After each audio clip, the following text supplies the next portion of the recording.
Welcome to the Two Grumpy Bastards podcast, where feelings aren't felt and snowflakes melt. Buckle up, it's gonna be a bumpy ride.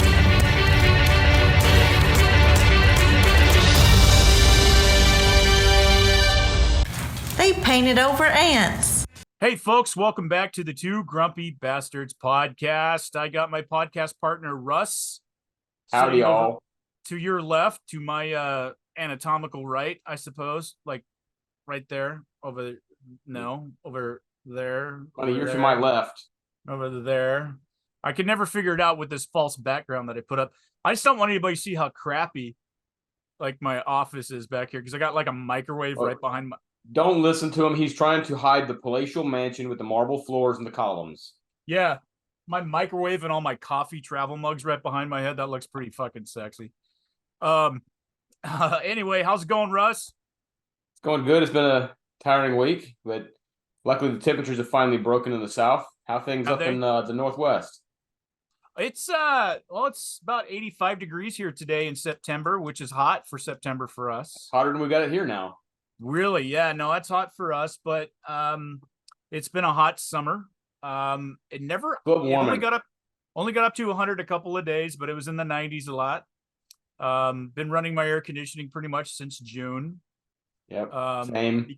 Yeah, and so even if it's 71 here, I run my air conditioning because of where I live. So anyway, but it's going well here. We got a lot going up here Pacific Northwest. One of my big things is I'm looking forward to is college football. We've got a Washington Husky team that seems to maybe be challenging for a look in the BCS this year. That'd be kind of nice with a second-year coach. You might not have to worry about Alabama this year. What's that? I said you might not have to worry about passing Alabama this year. Well, and the thing is, we're the ones who beat Texas in that bowl game last year. I don't know if you remember that. I do not. Yeah, we beat Texas in the bowl game last year. We're the last team to beat Texas. And the funny thing about that is Steve Sarkisian, who is the Texas coach, was our second to last prior coach who got run out of here in disgrace for getting a Joey's waitress pregnant and being a all-around drunk. I always thought he had a talent for offense, and so he's doing well at Texas. But wouldn't that be cool if we got a matchup with Texas again in a bowl game? You might have to worry about getting by Colorado first. Coach Dion is doing some stuff. I don't have any respect for that whole thing that's going on there. Here's my thing with that. It's exciting. It's fun to watch. I watched their first game when they beat TCU. I was texting you, as a matter of fact, I think when I was watching it, and I'm like, I can't believe this is going on. And, but he is such. This is a man who proclaims to live for Christ, but this is the most un-Christ-like human being on planet Earth. It's me. He's a showman, and the hype will last unless they start losing. Even if they lose one, the hype will still be there. They're going to have to lose like 2 or 3 in a row for the hype to go away. Right now, everybody's right. Like he has changed. He's changed the game with the transfer portal and all that kind of stuff. He has. He's had a huge impact on college football, no doubt about that. And it's entertaining as hell. They don't have a defense. They don't need one. They're playing Sun Belt type of ACC type of football. So when they get into the meat of the schedule here, which they're getting into now, we'll see if that works. But anyway, that kid of his is a quarterback, though. Yeah, that's a talented kid.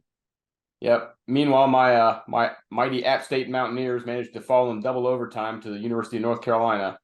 So everybody likes to say, well, App State, we're doing so great. We take the teams far. Yeah, we took Penn State to overtime and lost. We took Tennessee to overtime and lost. We took Carolina to overtime and lost. It's time to stop this close shit and actually win a few. You're like the French at the Battle of Agincourt. I mean, it just doesn't count at the end, right? Yeah, well, I mean, now we've beaten a few folks. Texas A&M last year, Michigan. We got something to hang our hat on. Come on, that was a great reference, though, for those out there. Don't get the reference. Ignored it. Yeah. Watch Henry V. Anyway, let's get into it. I got a video to show you, bud. Okay. Very topical thing that's going on right now, and let me show you a video, and then we can discuss it because I think this has a huge impact on what's going on in the country right now. Governor Michelle Lujan Grisham says gun violence in New Mexico is a problem. Gun deaths are the leading cause of death for children 1 to 19 in New Mexico. From 2017 to 2021, 143 children were killed by guns. 49% of those were homicides. It's stats like those that led Governor Lujan Grisham to put in place a public health order centered around gun violence. It asks that no person other than officers shall possess guns at public schools or parks, and that while transporting guns, they must be in a locked container or have a trigger lock. The governor also laying out how the order will affect our state's open carry law. So effective immediately, no person other than a law enforcement officer or licensed security officer shall possess a firearm, either openly or concealed, within cities or counties, averaging 1,000 or more violent crimes per 100,000, and more than 90 firearm-related emergency department visits. According to those standards, Bernalillo County and Albuquerque are the only two places in the state right now that are under that part of this emergency order. But Governor Lujan Grisham knows the order will likely face a legal challenge, as some would argue it's unconstitutional to not allow citizens to exercise their right to carry.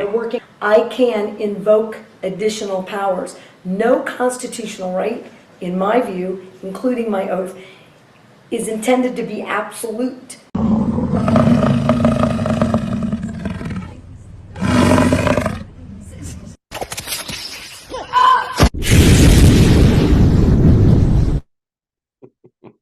I can't help myself.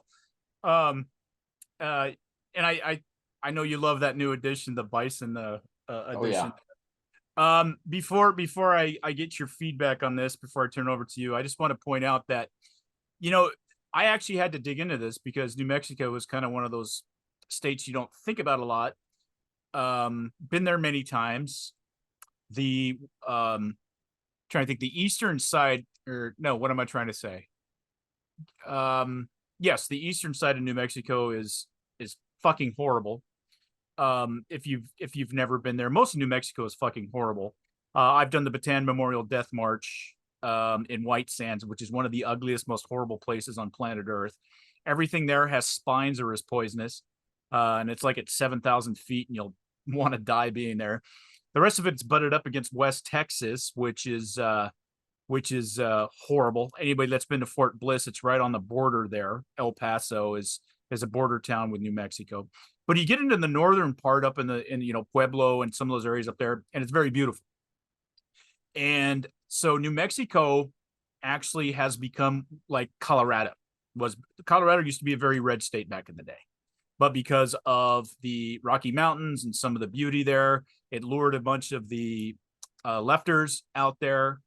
Not only that, but of course, New Mexico has a huge immigrant population, of course, being there on the southern border. And I was shocked to see that New Mexico is very blue. Biden won by 11% in the last presidential election. Republicans haven't won the state since 2004. 2004. And I looked that up. I was really shocked to see that because you would think of New Mexico as this, cowboy and woohoo, but it's been, and not only that, but Hollywood. It's Hollywood part 2 now because it's much cheaper to shoot in New Mexico than it is in LA. And so a lot of the productions that you see, like, what the hell is what was that? I'm not a fan of the series about the Walter White meth guy that was a teacher. Breaking Bad. Yeah, that was all filmed in New Mexico. That was supposed to be Southern California, like, Central Highlands of Southern California. It's very, very blue. 11% went to Biden in that. So anyway, I just wanted to give that as pretext as to how the fuck anybody elected a shitbag, horrible, can't understand normal thinking, see you next Tuesday governor like this horrible human being who has absolutely no grasp of the Constitution. Your thoughts, sir? First of all, Coop, you got a great glare going on your beard right there. Oh, that's nice. Awesome. It's like God loves my beard. Yeah, that's what it is. It's a God beard. Here, let me play with my curtains there a little bit. There we go. Yeah. So I have a slightly different take on this than I think most people will expect me to have. First of all, the order itself was almost worthless.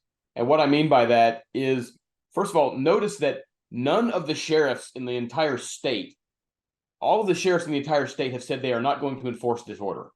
Right. Her own DA, her own attorney general, put out a memo and said he is not going to enforce this order.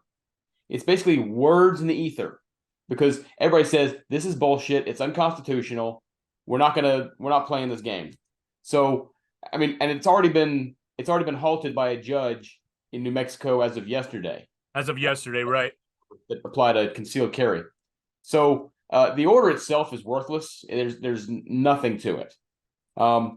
The second part of this, and this might sound a bit conspiratorial, I don't know, but it got me thinking. Okay, like you said, New Mexico is a very blue state. Okay, it's not going red anytime soon. Lujan is fairly safe in the governorship. She ain't going anywhere. So I'm kind of wondering if behind the scenes, somebody went to her and said, "Hey, we want you to try this so we can gauge the reaction and see what happens." Because I think they want to play with this at the national level, or at least in some other states. Because they know they can't get this shit through the legislature. Even in New Mexico, blue as it is, you're not getting this kind of stuff through the legislature. And I think the constitutional checks and balances, both in the state constitution and in the federal constitution, I think that annoys a lot of the gun control folks because they really wish they could just simply decree it. Now, don't get me wrong, there's a lot of folks on the right who wish that they could decree a lot of stuff too. But a lot of people are upset that, checks and balances are in the way. But they got away with a lot of shit during COVID. Just, executive orders, saying you have to wear a mask and you can't go outside. And they were arresting people in the Santa Monica in the ocean that were paddleboarding by themselves. So I'm kind of wondering if they said, let's see what happens if we try to extend this authority to one of the issues we've really wanted to go after for a long time. And they probably weren't expecting quite the backlash they got. But to me, this has the feel of a trial balloon that is coming from places other than New Mexico. Okay. I'm having a hard time getting on board with that because you're talking about the American Southwest, and even if it is a blue state, you have a huge population. I've been to New Mexico a lot. It's cowboy.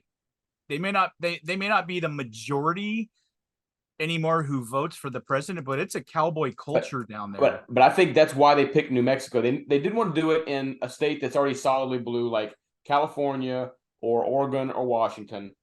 They want to see, okay, how are some folks who, how does it work in a state where a large portion of the folks actually do care about their gun rights? Will they accept this? And if so, maybe it can be rolled out, other places. Like I said, they've tried this stuff in California with like the, high capacity magazines and stuff and get struck down right away, but it doesn't create a real big brouhaha.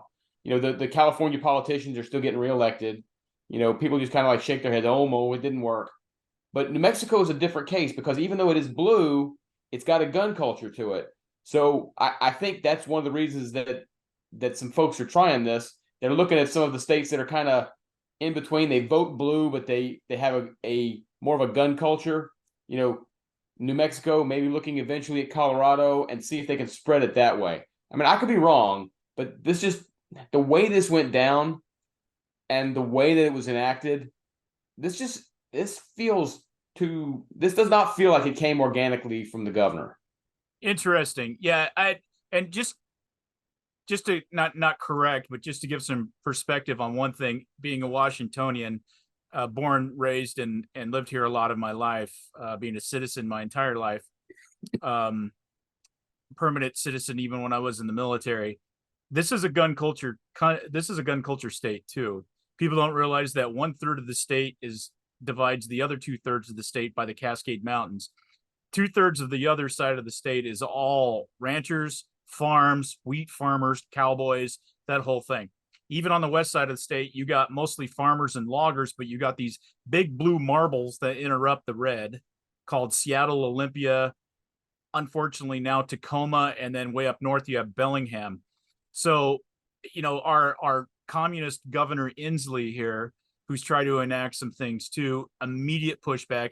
They've had a Democratic supermajority because the population centers like Seattle have all those districts carry far more, the delegates than outliers like Lewis County, where I live, which is a very red county, like 94% for Trump and that kind of thing. So, but looking at the breakdown in New Mexico is kind of interesting that you bring this up, because it's a little bit more varied in New Mexico. It's a little bit more diffuse. Albuquerque and some of the other areas have become very blue because they become kind of, kind of like Austin, Texas. They become artsy, and some other areas like that. And so these fucking assholes immigrate from Southern California and the East Coast, and then, oh, we're going to leave because of the high taxes and the terrible high cost of living. Then we're going to go to like New Mexico, and then we're going to vote the same way we did on the East Coast and on in Southern California. I got to tell you, at this point, I pray for like the tectonic plate, like SMOD, to hit right smack dab in Bakersfield and break that whole fucking part of California off. And then we could sell it to the Japanese for like $70 trillion as an island resort, and they can keep it, because I'm done. I'm fucking done. I'm done. Back in the day, California used to influence this country in a great way. California dreaming. California gave us Ronald Reagan. Right. And they haven't given us a goddamn good thing since. But no, California used to be the place of dreams, and now they just it's like that what do they call that? Patient Zero. Yeah. In all the plague movies, where it's like the AIDS patient who goes around and like has sex with like 900 people and infects everybody with AIDS. That's a very controversial and terrible thing to say right there, but it's kind of like that. That's like patient zero, and that's what New Mexico's suffering from right now. I think because two things have happened. I think number one, the right ignored the impact of the culture wars. It's one thing to fight every once in a while against a bad TV episode, but I think the left has a much better understanding of where to impact the culture in education, entertainment, and the media. Sure, and then since conservatives are off doing businesses and creating jobs and stuff, the left has gotten into positions of power where they have an outsized level of influence. They've gone into government, they've gone into those bureaucracies, they've gone into the teachers unions, and they understand where the power is exercised. And I think suddenly people looked around like, how the hell did we get here? I mean, up until about 1968, even universities were conservative areas. I mean, Ronald Reagan and John Wayne led the Actors Guild in Hollywood. That's just, and those two very conservative people. Charlton Heston was one of the greatest known actors in history. He became president of the NRA. I mean, those were the guys. Yeah, but we've had a whole couple of generations decide to eschew that stuff, and it's come back to bite us. And the question is, can folks dig out of it? I don't know. I get what you were saying about Washington State being blue on the coast and red on the interior, but the perception, since a lot of politics is perception, the perception of Washington State is that it's very blue, simply because of those areas and how they voted for the last 30 years. Yeah, so no, I get it. New Mexico, it's a sad truth. The majority, if we did a graph of Washington State, it would be all red except for some big blue marbles in the urban centers. It really would. But New Mexico, even though folks know it's blue, they still associate it with that kind of cowboy gun culture mentality, and so that's why I think this went down the way it did. I don't think Lujan's going to get impeached. I think people are making loud noises about it, but I don't think it's going to happen. I think she'll get backed up. Do you know, and I did not do the research on this, I researched quite a bit, and I meant to, and I didn't get around to it. Do you know what their and I'm not sure what kind of a government system they have in the legislature, what that looks like? Do they have a supermajority? Or with an 11% going to Biden, I kind of think they might have a very high Democratic majority. I don't know. I haven't done the research on that either. I haven't either. Okay. Yeah, fair enough. Fair enough. I just was so appalled by this. Even if you're correct, and you may well be, just kind of trying to bring a different perspective on it. The audacity and Oh the yeah. ignorance and just the pig-headed. I mean, is she looking for a job in what she thinks is going to be Kamala Harris's cabinet? Is that what she's Well, fucking I rooting really for, like a think that fucking pig after a truffle? I really think that She does kind of the, look like a pig rooting for a truffle, by the way. If yeah, nobody's the go overreach over that to they, YouTube and actually watch the video, folks, if you're just listening to the podcast. I really think that the what they were allowed to get away with during COVID has given has given nutrition to this kind of audacity, because they saw what they were able to get away with. And that, now I think they got away with it because people were kind of shocked into, oh my God, I can't believe this is happening. I think with the defenses up, I don't think that could happen now, but I don't think they got that. I think that they really thought, we got away with this kind of stuff during COVID. Let's see if we can, do some more stuff. And like I said, every single person in the state, including all the Democrats, are ignoring her. I mean, shit, you know who that little fuckstick David Hogg is, right? Oh, absolutely. Yeah. Yeah, even he came out against her and said there's no public health exception to the United States Constitution. And I'm like, wow, I agree with David Hogg. Satan has put on gloves. Well, even I was gonna say something terribly homophobic, but I won't say that. Yeah, even everybody's right at least one timer now and then, right? I mean, you got to give credit where credit is due. That's the difference, I think, with people like myself and yourself and people on the other side of the aisle, is when somebody's right, you give credit to them and you say, well, thank you, I appreciate it. Good job. Other than no, you can't possibly be right because you're not on my team. Well, and I think there's a lot of on the left, and there may be even some on the right, to be fair. Sure. But I've seen it mostly on the left, where they would rather their enemy, who they perceive as their enemy, fail than something good happen as a result. Just take an example real quick. It's looking like Israel and Saudi Arabia are on the verge of a historic peace agreement. Right. This would be earth-shattering. The Abraham Accords with UAE and Qatar were basically a warm-up. That was kind of like testing the waters on it. Saudi Arabia and Israel normalizing relations would be huge. Well, Thomas Friedman of the New York Times, the guy who has never met a Chinese dictator he doesn't like, is basically saying Biden needs to intervene and tell Saudi Arabia not to make peace with Israel because Bibi Netanyahu is a bad guy. And I'm like, dude, we got, almost a century of unremitting hostility that we might be able to overcome, and you don't like it because Bibi Netanyahu is on the right. I mean, that takes a special kind of douchebaggery to think that like really that. does. That really does. I've said it a million times. Theoretically, and this is so theoretically as to be like an Isaac Asimov novel, that Joe Biden was actually, the economy was better. Our the gas prices were down below $3 a gallon, that China feared us and all of that kind of thing. I would be praising the fucking shit out of him. Yep. I'd be praising the shit out of the guy because I just like results. But that's kind of a peculiarity among people on a right mind kind of thinking. And I don't mean right, left brain. I mean right side of kind of thinking. Pragmatism. I'd be praising the shit out of him if those things were true. I wouldn't go, oh God, no, it's all a smokescreen. I'd be like, oh, things are good. Hey, He's look, doing a great job. I've always said Barack Obama had an opportunity in 2009 to actually bring the country together.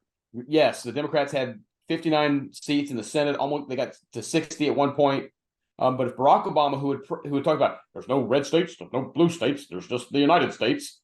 If he had actually governed like that during the stimulus package, if he had brought in Paul Ryan and some of the Republican Congress and said, okay, we're going to do some of this spending. Let's talk about some targeted tax cuts.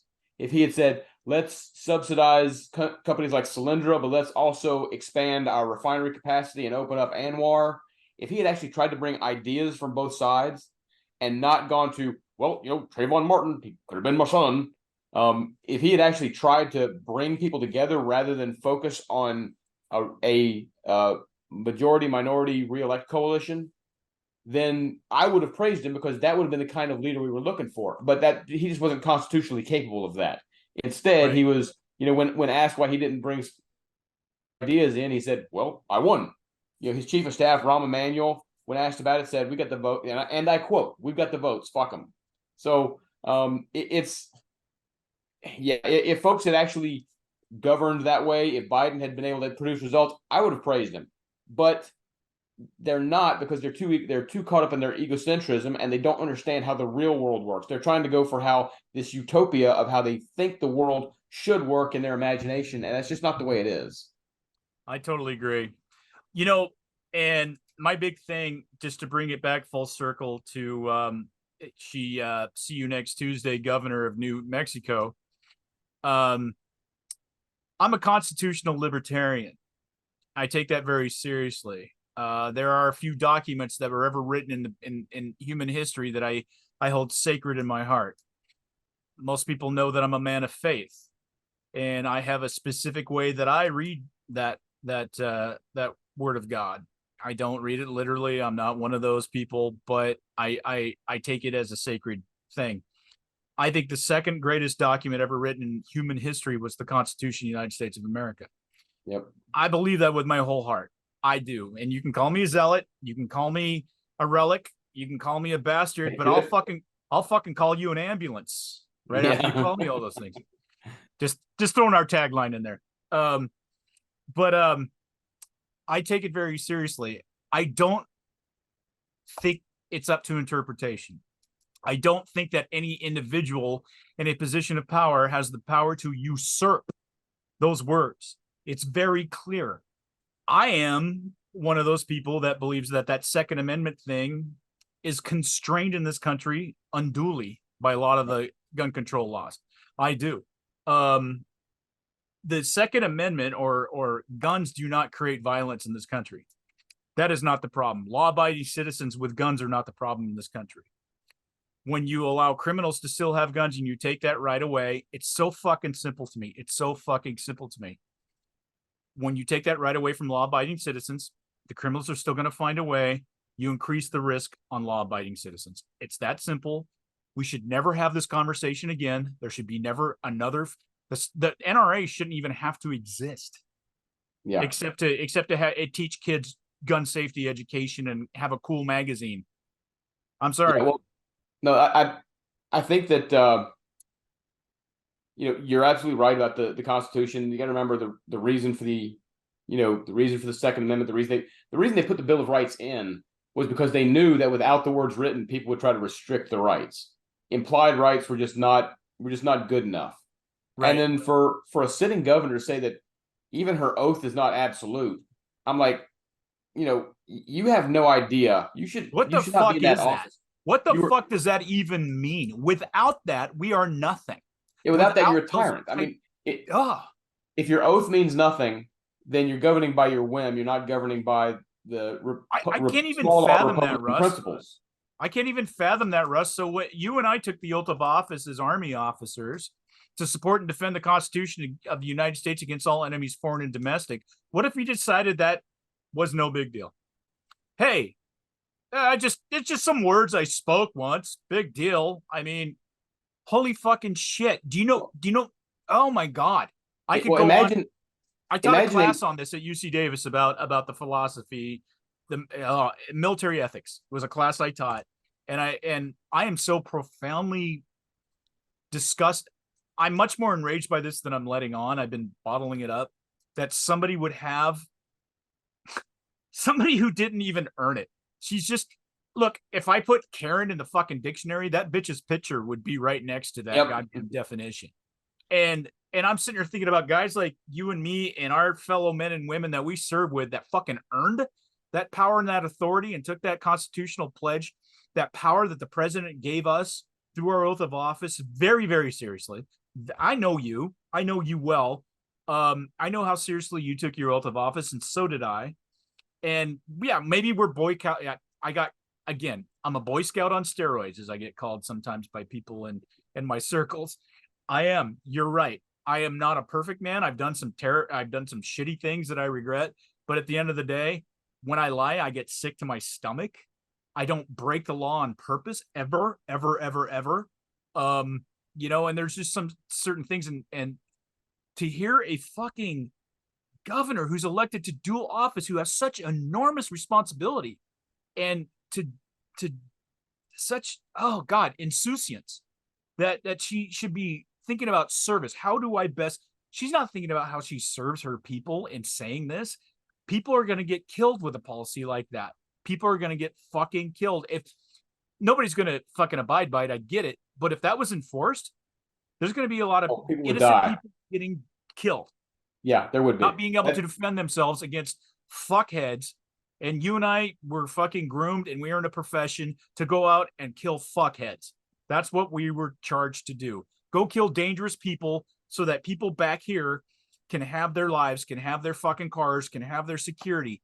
We took that seriously. We loved it. We have no regrets about it. And then I hear a cunt like that, and I said the word. I was trying to not say that word. I brought it out in phonetics, but oh my God, I hate her. I hate her. She's not an American. I think what she said is treasonous. I do. I think it's treasonous. Yeah, I don't think it's treason. It's not treason, but it's treasonous. Sorry. Okay, I'll shut up. My rant. Here's something. This is not even only marginally comparable, since for all the chatter about abortion being a constitutional right, I can't find the word abortion in any federal or state constitution. So ridiculous. But let's just pretend for a moment. Let's just give the left's. Let's just accede to the left that abortion is a constitutional right now, and it has to go through legislative processes to be restricted.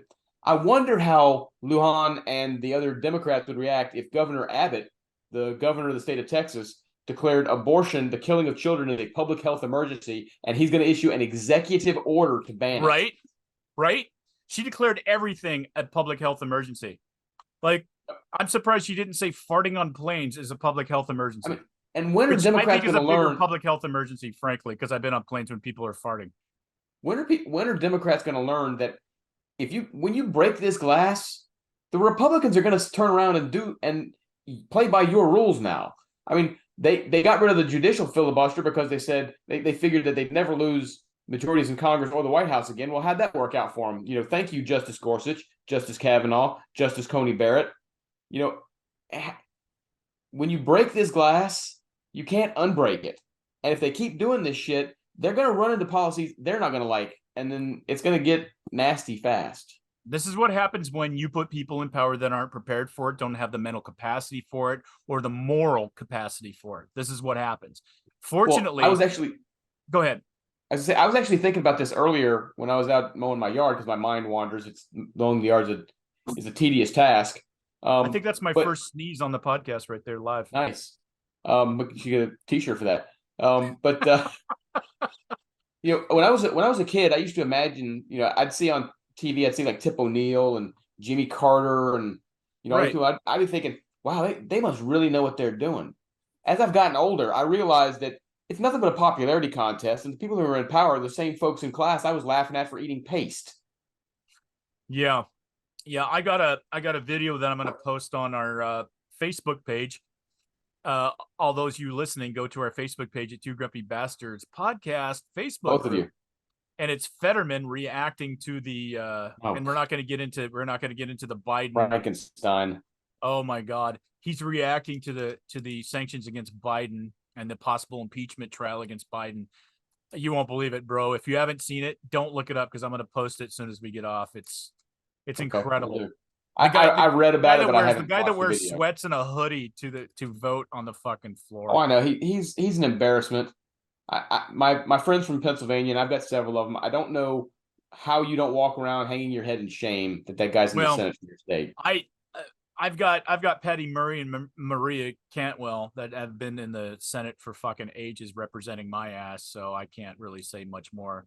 Well, I've got Marshall Blackburn and Bill Haggerty. So yeah, that's better. They're both okay. And then my district is represented by David Kustoff, which he's a reliably conservative vote, but he doesn't make any waves. He's just kind of there, but he hasn't done anything to piss me off to want to find somebody to run against him.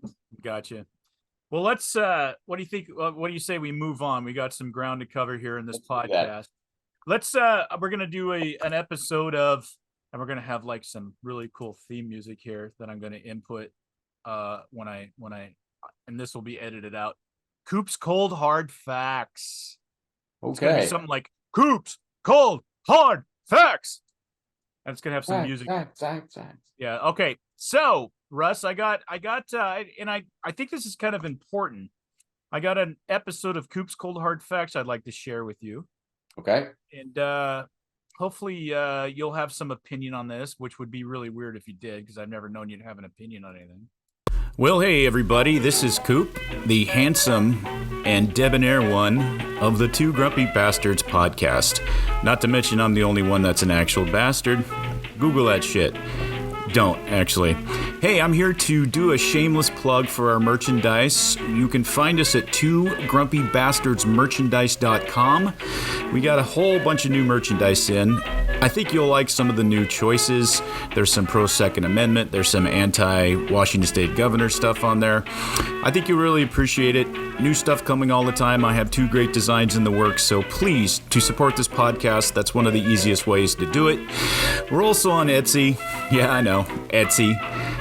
You can find our products on eBay as well. Storm King Mercantile is the name of the store there that fronts us. And there's many, many other ways to support this podcast, of course.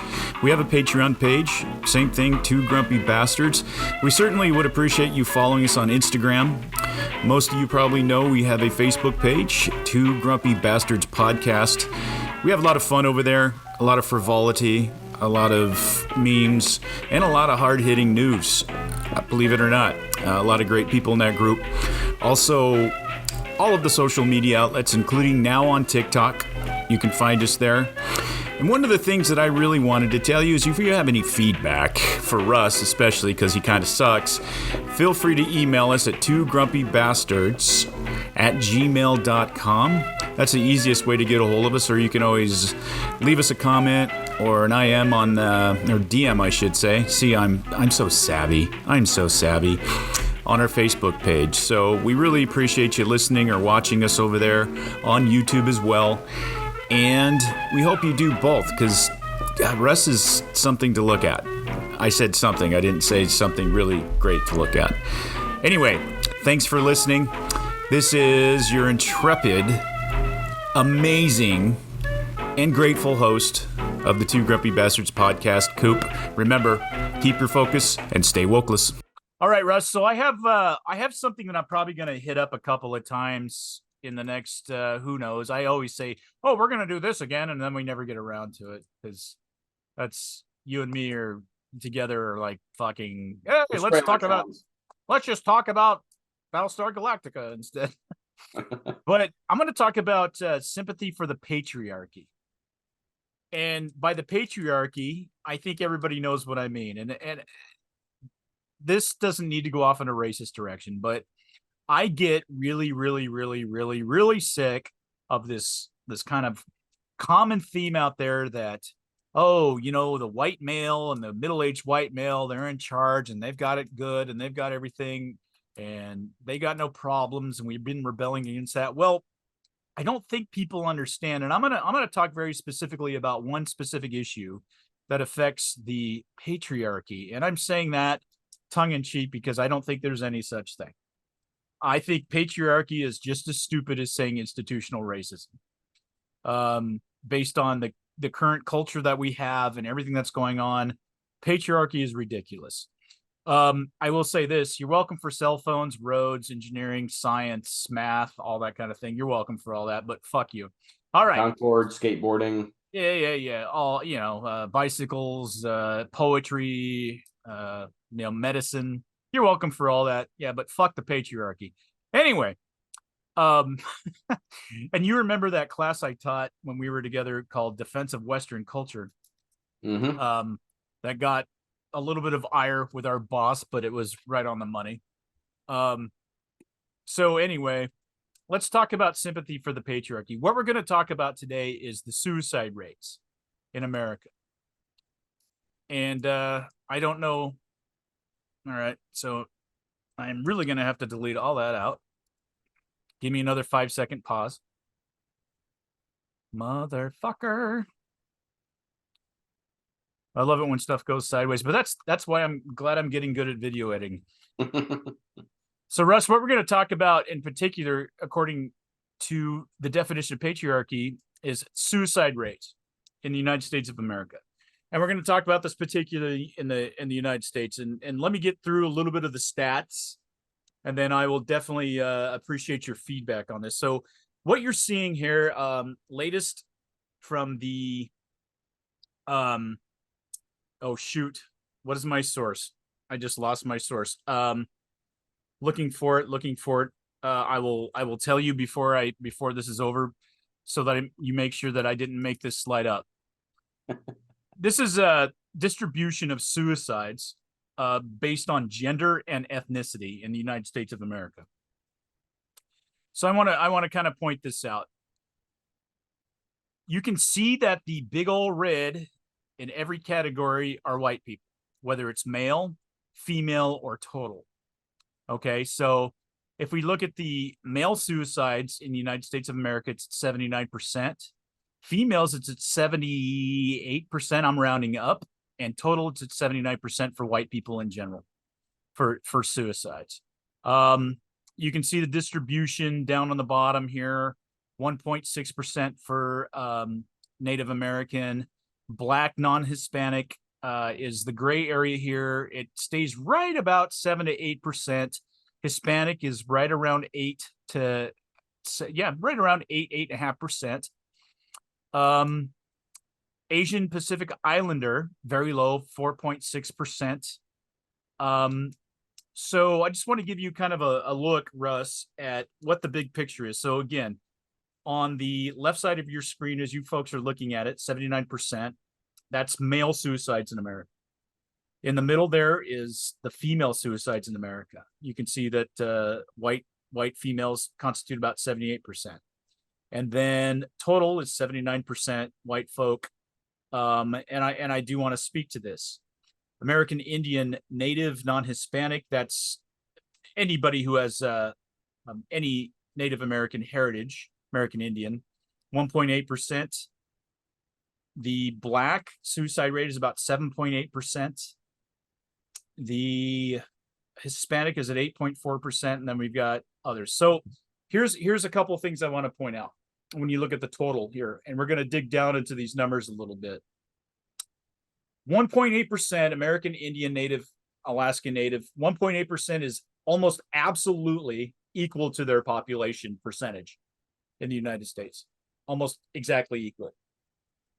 Black, non-Hispanic, African American, if you want to use that term, 7.8%, where they constitute about 13% of the population. So it's well below their population percent.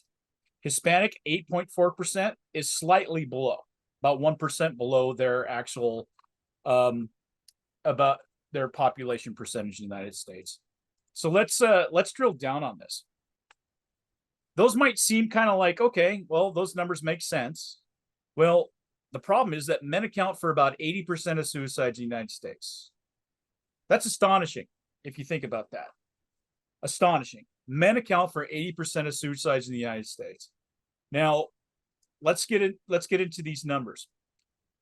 We saw that white males constitute 79% of male suicides, but they're only 65% of men. So that's a pretty big delta. That's a big delta, 14% difference. But you can't really weigh 14% because you got to talk about population differences, and we'll get into that in just a second. In 2021, 47,000 people, and I rounded up. Well, actually, I didn't round up that much, by like 5. 47,000 people in the United States died by suicide. So based on the 65% number, 38,025 were men. Okay, that's just simple math, right? Now we got to start taking some weighted averages. White males accounted for 30,000 suicides. Okay, so you take the population of white males, 65% men in the United States, and then weight against the entire population, 47,000 people, 38,000 were men. White males accounted for 30,000 of those because they accounted for almost 80% of all suicides. So males account for 80% of suicides. White males account for 80% of those male suicides. By comparison, 6,800 white females died by suicide. So the prior slide was a little misconceiving, right? Because you seem to think that white men and white women die by the same amount, but not even close. We're talking percentage based on numbers of suicides. So, wow, the disparity between 30,000 and 6,800. 30,000 males died of suicide. So out of 47,000 people that died in the United States, 30,000 were all other ethnic groups. Every single one of them were at or below the representation. And that includes all genders too. Now, I did notice that Black female suicides were on the rise in the last few years, but still below their population representation, still below. Black males, well below their representation of the population by an order of magnitude, that they don't commit suicide. Most Black males die by violence at the hands of other Black males. That is their number one cause of death, which is incredibly tragic, and that's a whole nother issue. Here's the bottom line on this. White males are almost 9 times more likely to commit suicide than any other ethnic and gender group in the United States. 9 times more likely. So before we get into the next slide and we start talking about results, do you have any feedback for me? Well, I was going to point out, you just did, the disparity between the men and the women. From everything I've read, they're almost on par in terms of suicide attempts, but the men are usually much more successful at suicide. Good point. Yeah, women tend to try to commit suicide like with pills or something like that, which is iffy on effectiveness. Men are much more likely to just take a gun to their temple and blow their brains out. Yeah, when men try to commit suicide, they mean it. They mean it. Now, we talked about this, I don't know, probably 4, 5, 6 podcasts ago, that the number of veteran suicides is actually dropped proportionately. But that's because there's not as many veterans, because they've killed themselves, and so there's not as many veterans to kill themselves as there used to be. Based on that, because the population's growing and the veteran population is dying. Okay, Yeah, from or actually declining, whether it's natural causes or suicide or anything else. So, I actually ran some statistics on that to kind of extrapolate what the mean was, and veterans are still dying at the same rate percentage wise that they were 8 years ago, which is kind of crazy. But the weird thing about that, which actually really surprised me, and I didn't want to confuse this issue, is that veterans are dying at the same rate, but there really hasn't been a change in suicide for men in the last 30 years. Men still command the commanding position of 80% of suicides in the US, and white men still command that 79 to 80% of suicides for the last 30 years. Prior to Operation, OIF, OEF, if you want to blame it on that, there was a surge like in, say, 2010 through 2015. But this is nuts. So, yeah, I guess us white guys, we got it easy, bro. We got it easy as middle-aged white guys. Yeah. I don't remember her name, but there was a woman, a feminist, lesbian, decided that she was going to see just how easy men had it. She's going to write a book about how easy men had it. So she turned herself into a male. She dressed like a male. She used makeup to make it look like she had a 5 o'clock shadow, all this kind of stuff. And it turned out she wrote a book about how bad she thought men had it, because she got treated so poorly by women, through this process. Eventually, after she had gone through this process of pretending to be a male and getting treated like shit, she ended up killing herself. Holy cow! I have not heard of that story. But if a chick can't remember her name, up, I will find it and get it to you. Yeah, please do. That's me. I'm always interested in this stuff. This is kind of my lane here. So I actually remember reading her book when it came out. Interesting. That's fascinating. God bless her. I'm sorry that happened to her. That makes me feel terrible, actually. So let's get into some reasons why. Maybe before I'm not playing Stump the Chump, but Russ, let's have a discussion about why you may think this might be the case with the patriarchy. quote unquote middle-aged white males, why they kill themselves in record numbers? I think there's a lot of different reasons. First of all, there's a lot of pressure for men to live up to stuff, where they're supposed to be the provider, they're supposed to be the protector. They seek respect, and respect for males has gone down significantly over the last half century. There's a lot of guys out there looking for relationships that can't find them. Some guys are socially awkward, but I think a lot of women are eschewing it too.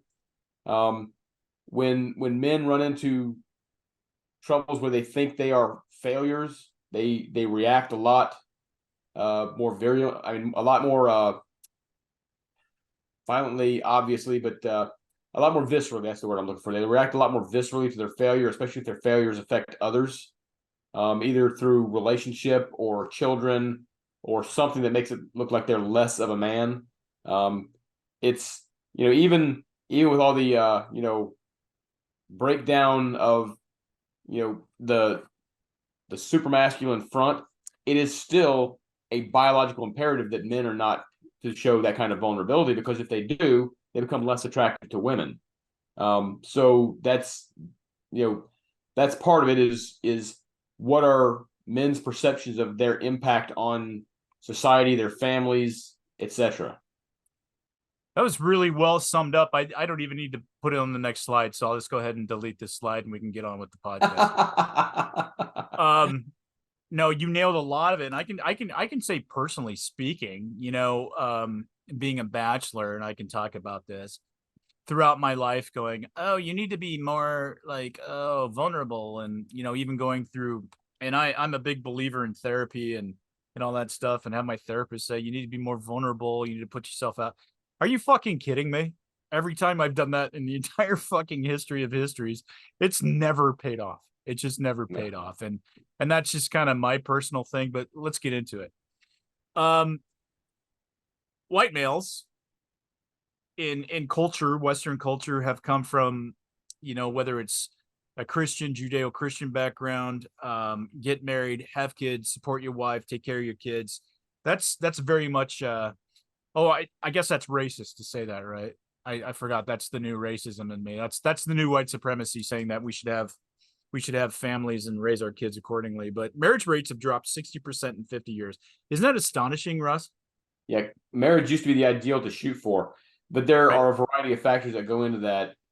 Part of it, yes, is male pigness. What I mean by that is, if a lot of women are giving it up, men are biologically driven to impregnate as many women as possible. If they can impregnate as many as possible without the relationship part, they're going to do it. So that's part of it. Plus, then there's a lot of women that I think in society, societal standards, the perception of what they're looking for. Look, I've always told my daughters, and I tell people, hey, know what you deserve, but at the same time, don't have unrealistic standards. Go ask almost any woman on the street what traits she's looking for in a man. Most will say at least 6 foot. Well, that's 20% of the population. You're welcome. You're welcome. Yeah. Needs to be fit. All right, cut that number in half. Needs to make 6 figures. Cut that number by a third.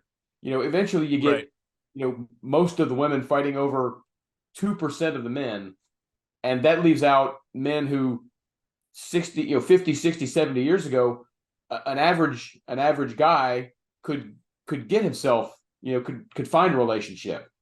And like I said, I'm not saying don't, demand what you deserve, but at the same time, don't be so unrealistic that you find yourself, ladies, in your 40s, and you're suddenly wondering why, you're single, alone, and bitter. Yeah, I mean, you bring up a lot of great points. I would add one to the end of that before, after I say that. I think women deserve a Renaissance man, and I think our generation is probably the last generation that has that. Being able to, I can make a fire without matches. I can quote Plutarch, and I'm not that bad on the eyes. I have all my hair. And I'm still a fucking bachelor, but that's for a completely different reason, so we won't go there. But um, and I also think the one thing you need to throw in here too is among the younger population, say the millennials and Gen Zers, is that I think there is a genetic imperative in women, whether they want to admit it or not. And I see a lot of these girls settle for these flip flop wearing fucking man bun, or as I like to call them, husband horn, hairdo looking guys. There's not a lot of men left, and I think there's a genetic imperative in women who they might want to pretend, oh yeah, it's great. He's so sensitive and he's so funny, and but he's ugly, skinny, and he couldn't win a fight against a wet paper sack. And they know that. Somewhere deep inside their fucking genes, they know that. And also society has also said that you know, men aren't men. That's toxic masculinity. And I don't think anybody's actually bought into that. I really don't, except for the proto lesbians, but it's become kind of pop culture. I do. You already mentioned that, Bullet. We don't even need to talk about that. You mentioned this too, enormous cultural shift away from traditional roles. And when I say traditional roles, I'm not talking about the, have a highball for me when I get home from the office there, Tabitha. I'm not talking about that. Make sure my house is clean when I come home. But I'm talking about the man being the provider and the safety and the true man, and the woman being the nurturer. And that's what you do no matter what. And I know some very traditional couples. I can tell you this. I know a boatload of couples, and the ones that are very traditional, that the man's the man and the woman's the woman, and there's mutual respect for those roles, are the happiest people I've ever seen in my life. The other people that have kind of a confused idea about that, I know a lot of very miserable guys because they're women. It's like, oh, well, she kind of wears the pants. Fucking, as they say in Letterkenny, well, reach down and give your balls a yank. See if you got a pair, man. I mean, I don't think women want that at the end of the day. They may have settled for that. Culture may have told them that that's what they want, but I don't believe for 2 seconds that that's what any woman really wants. And hey, I get pedicures and I'll watch a rom-com if it's a good one, and I like cats. But you know what? I'll throw somebody through a fucking wall if they disrespect my woman, and that's what they like about me at the end of the day. Yeah, I do want to say one other thing, and this goes to both men and women. I think that because of the societal shift in how we view relationships being transactional, and how we view sex being, just a good time on a Friday night. And I know I'm gonna sound like a prude when I say all this stuff, but I think dating is out of whack. People just, hey, I'm gonna go out on a date and have fun with people, and we'll just see what happens. I think that's the wrong approach to dating. When I started dating seriously, I had some rules. My rules were I would never go on a date with somebody that I could not see myself in a relationship with, and I would not get in a relationship with somebody that I could not see myself possibly marrying. Okay, well, dating is not just for fun. You and I had far different experiences dating. Yeah, well, look, but God bless you.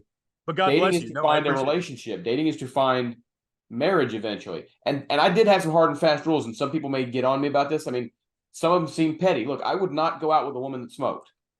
Period. And my whole reasoning, and y'all can call me names if you want, but was that any woman smoked that smoked what, Russ? Smoked what? Yeah. What do you mean she didn't smoke? Any woman that smoked was too stupid to go out with me. That was my rule.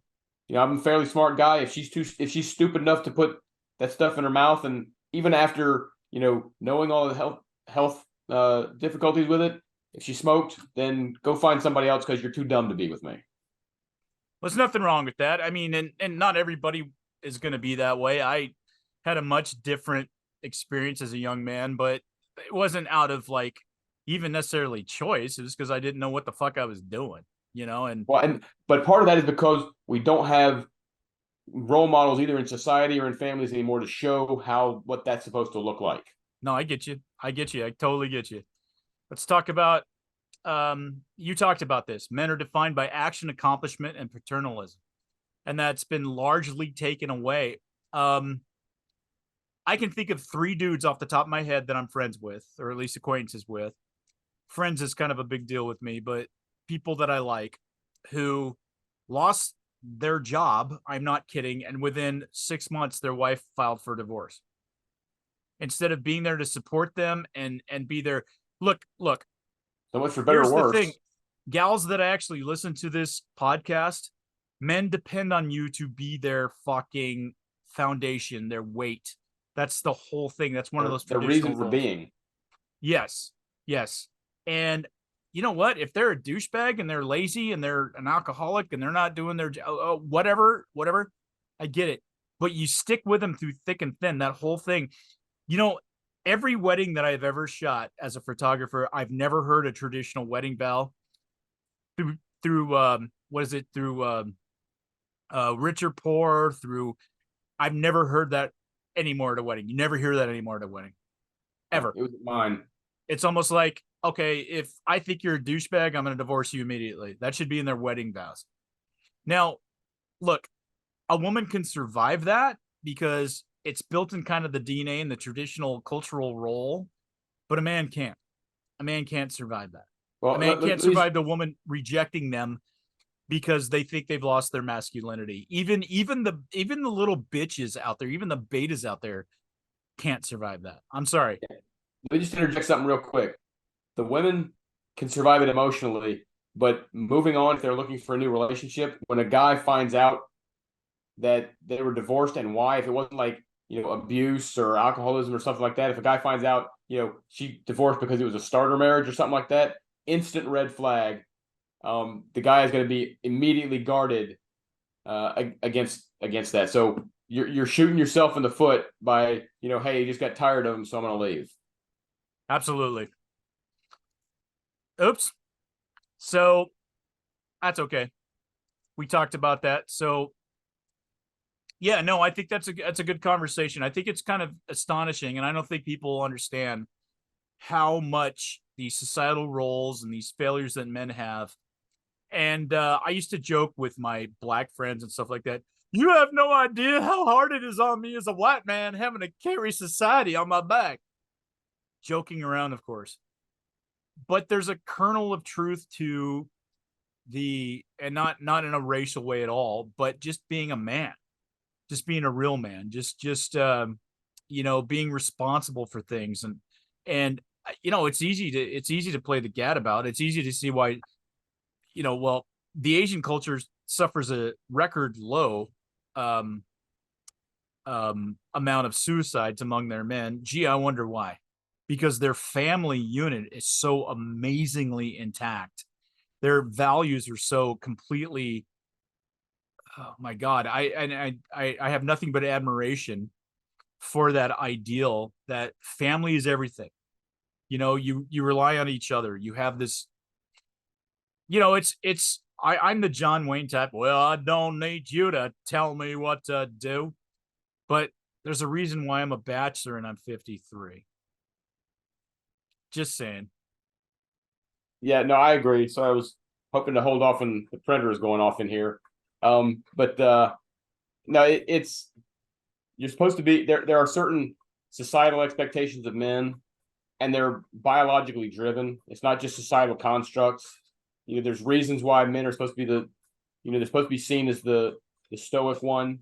And that's just the way that culture has developed, is because you need that kind of stoicism in some respects. You need that kind of paternalism in order for society to continue to propagate.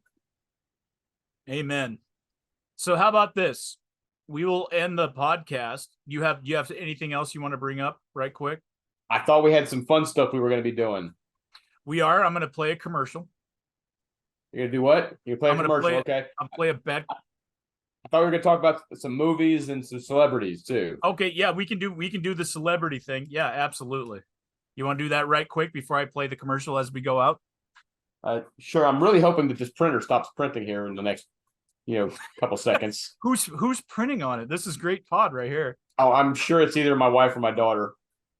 Probably my wife printing something. Are you gonna get a bunch of like manga, like all that kind of thing? No, I'm sure this is for if it's my daughter, it's for her dual enrollment class. If it's my wife, it's probably something for her teaching Sunday children's church this Sunday. Oh my God, really?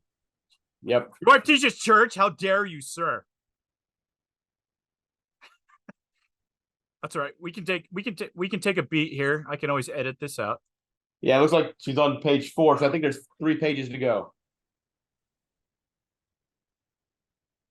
Almost close. By the way, your head looks really good there with the Wokeless banner. When you come forward a little bit, your head looks like it's like mushed in, like somebody smashed in the side of your head.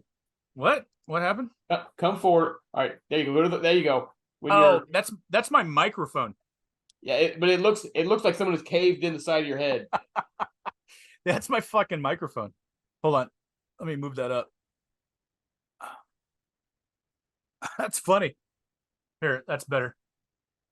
You didn't even mention how nice my long hair looks like. Yeah, I barely noticed. I'm a guy. I think it's looking kind of good. You like the high and tight? I do. And I'm going the other direction. Look at that shit. Look how luxuriously long that shit is, Rich. Maybe you can comb it forward and get over that forehead. I think the printing's done. If you want to start doing other fun stuff. All right, so let's get into it. I'll edit this out. Give me a beat. Don't edit too much. People like the behind the scenes stuff. What's that? People like the behind the scenes, stuff. It keeps it real. I don't know that that's true. So hold on. I like it.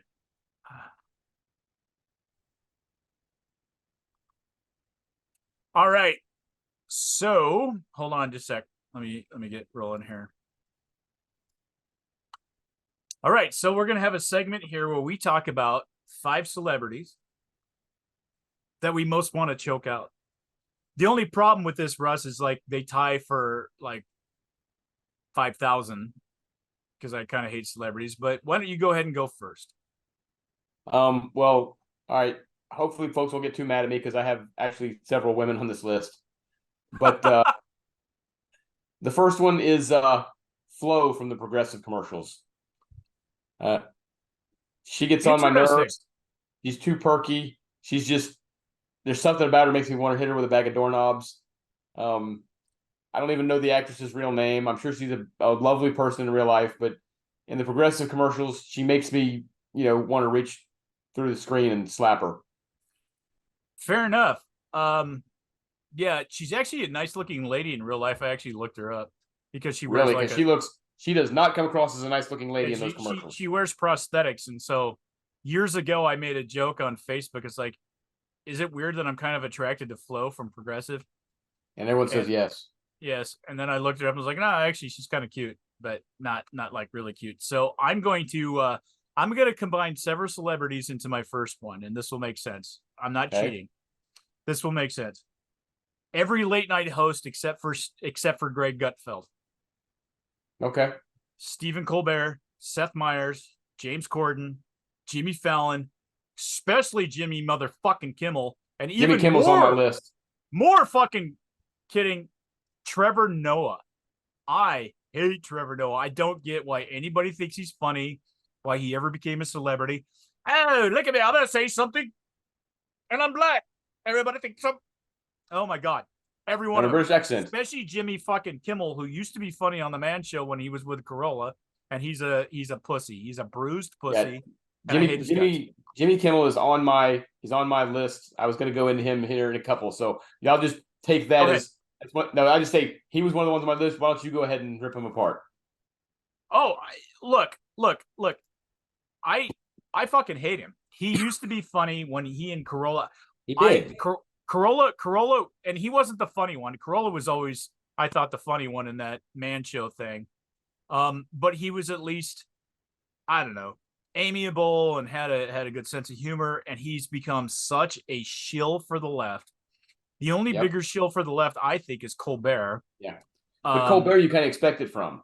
Yeah, Colbert, you expect it from, and I think every one of these people, except for Jimmy Fallon, who I think is actually talented, and I loved him on Saturday Night Live, is an untalented piece of shit. And I have no idea how they got to where they got. What I'm really grateful for is that Greg Gutfeld fucking kicks their ass on ratings. I got to see him in person. I got to see him in person about 2 years ago.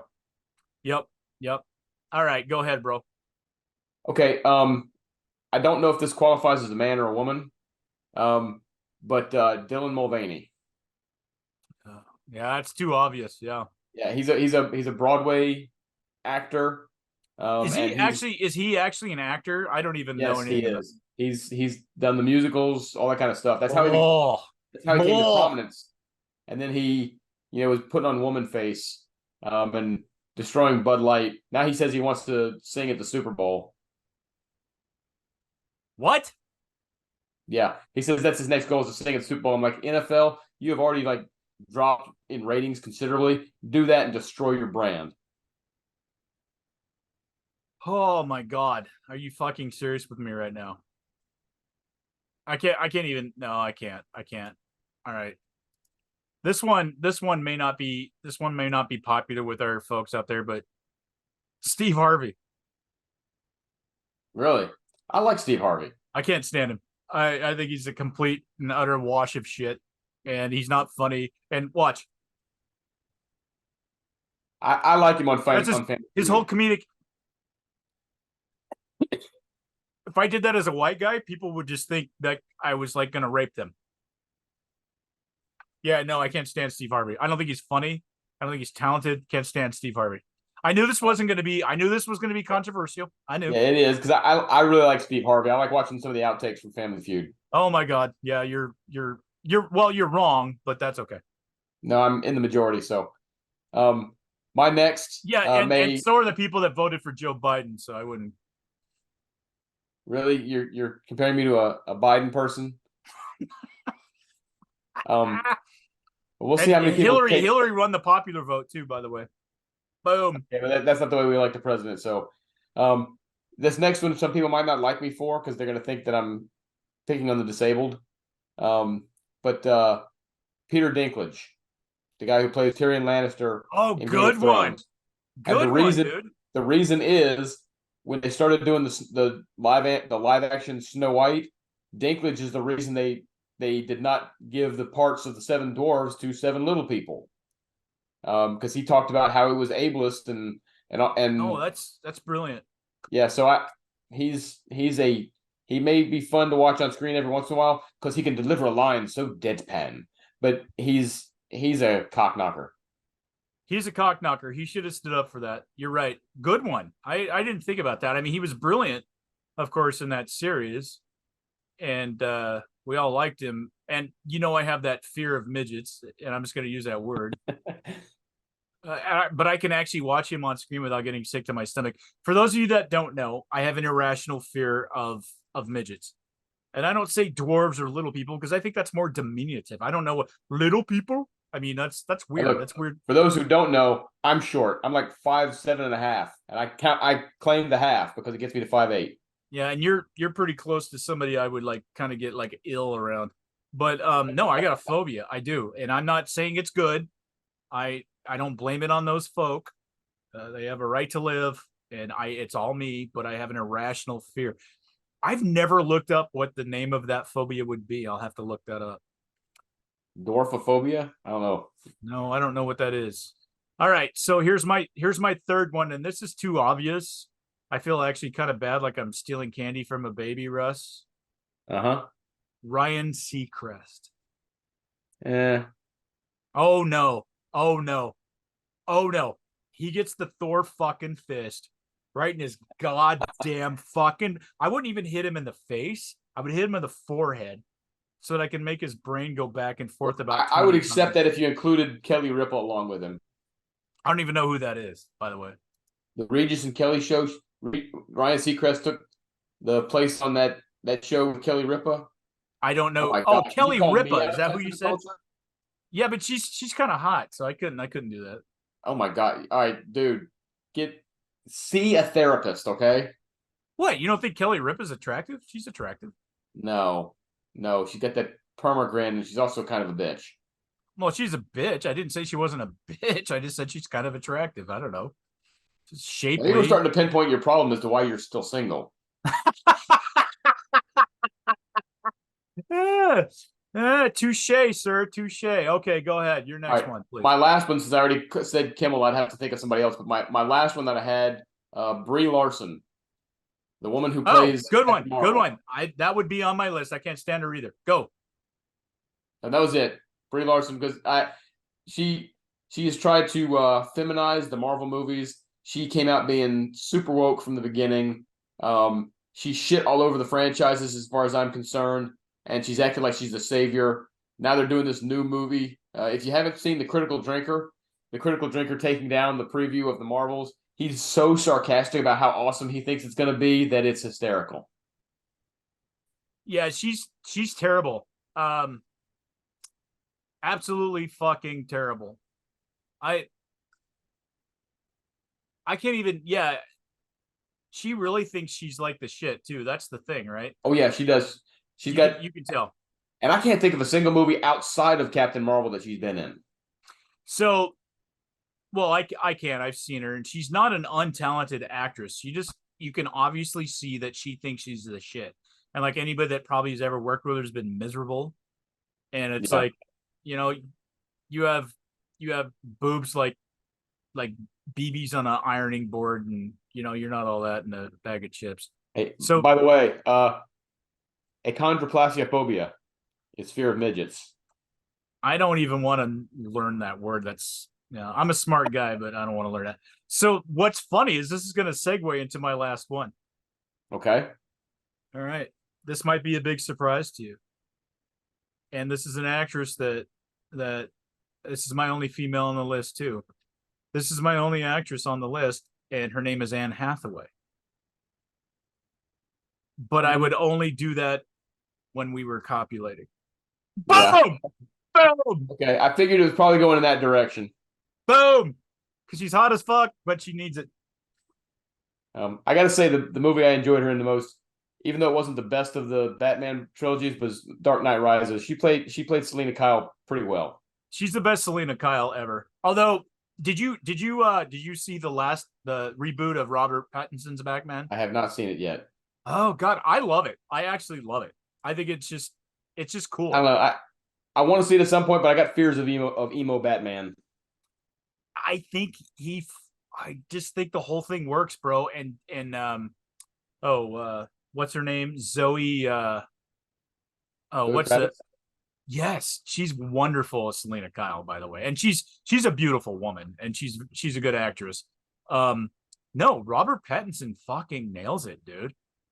He nails it. I'll check it out at some point. It's a different spin.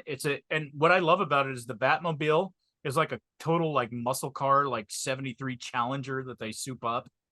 It's not like some technologically amazing thing. It's just like a badass car with some guns on it and stuff. No, I've watched it like 4 times. I think it's that good. And the Paul Dano, who plays the Riddler, fucking amazing. Okay, I've said this and people get on me for saying this. I think his performance as the Riddler was at the level of Heath Ledger as the Joker. Really? See, I haven't seen it, so I can't criticize. Heath Ledger was the best villain in all the Batman films.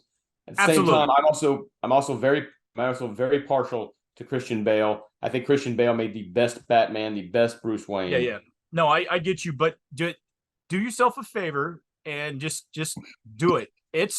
You have to get yourself in the sense that it's dark. There's no light to it. It's gothic. It's ridiculous. It's a completely different take on it, and it's amazing. It's an amazing take on it. I loved it. I'll check it out at some point. I promise. All right. So one last thing before we get off. I'm going to make you watch we used to do this as a regular feature of this podcast, and we've gotten away from it. And by the way, you can't forget to read me whatever email you said you were going to read me. Oh, okay. I'll do that at the very, very end. Okay. Remind me after I play this video. I will. All right, here we go. We are going to watch a video.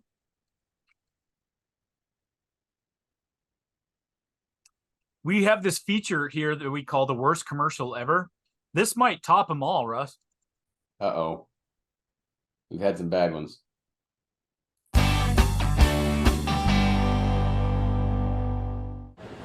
I smell something fishy! At the Discount Seafood Warehouse in Boston proper. If our fish wasn't fresh, would I do this? Experience the variety that your whole family has been begging you for. Here at the Discount Seafood Warehouse. Did somebody say clam bake? Clam bake. Did somebody say lobster? Lobster. Did somebody say crab legs? Crabs. If you buy a lobster that's 12 or 13 pounds, you're eligible to get shot by us with your Alka-Seltzer cannon. Hey! Hey!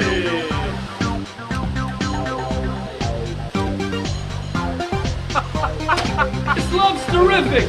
This love awesome. It's the Discount Seafood Warehouse in Boston proper, Pier 168. You'll know you're there when you start smelling something fishy.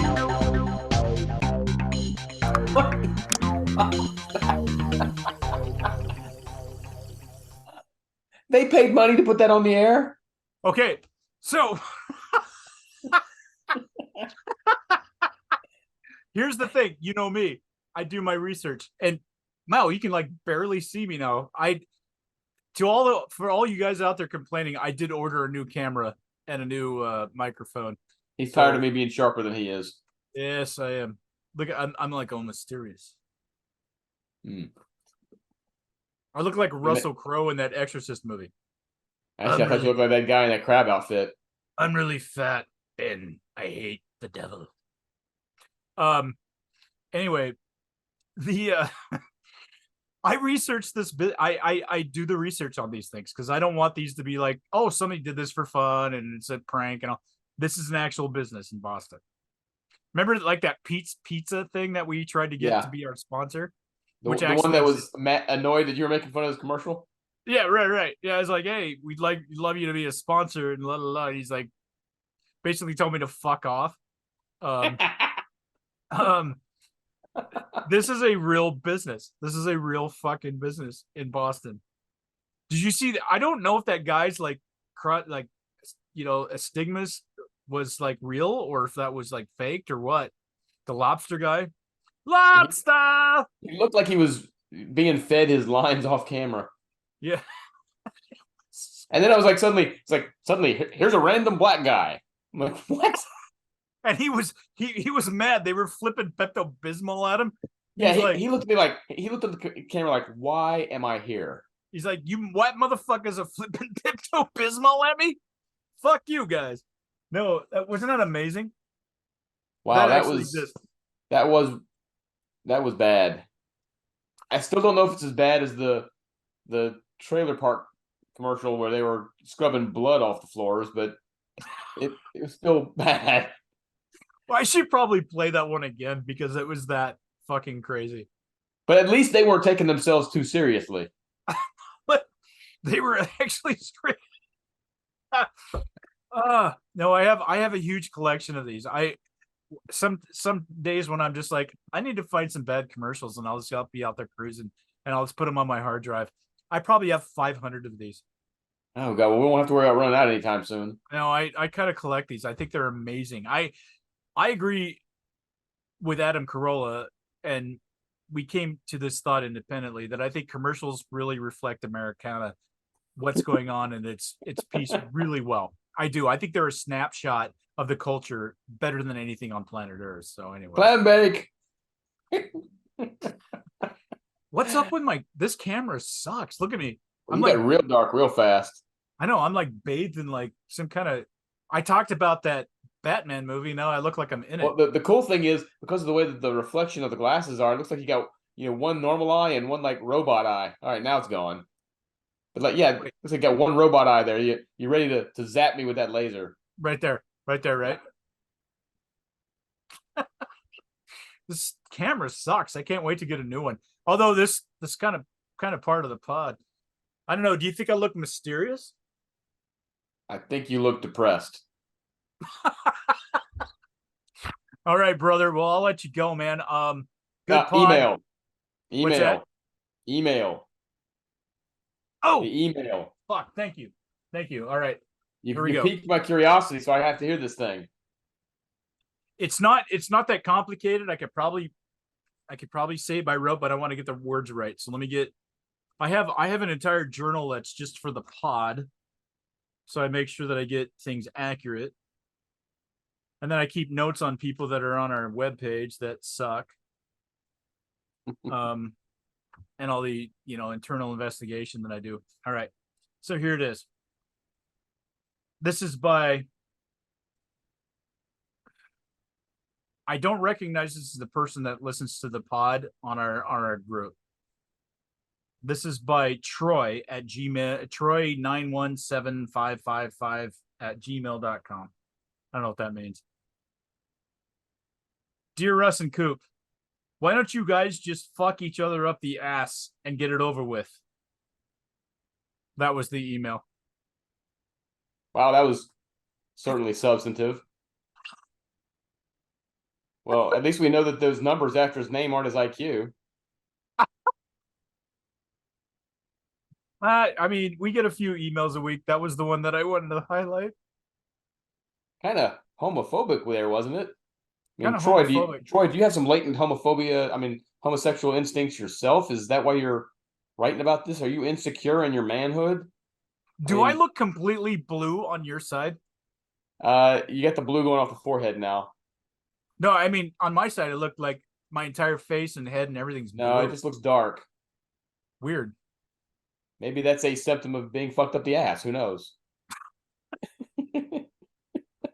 I just wanted to read that one. We get emails, and that one struck me kind of funny. Why don't you just fuck each other over in the ass and get it over with? Hey, Troy, if you watch the video, how do you know we haven't? Well, hey, it's a new world. How do you know we haven't, motherfucker?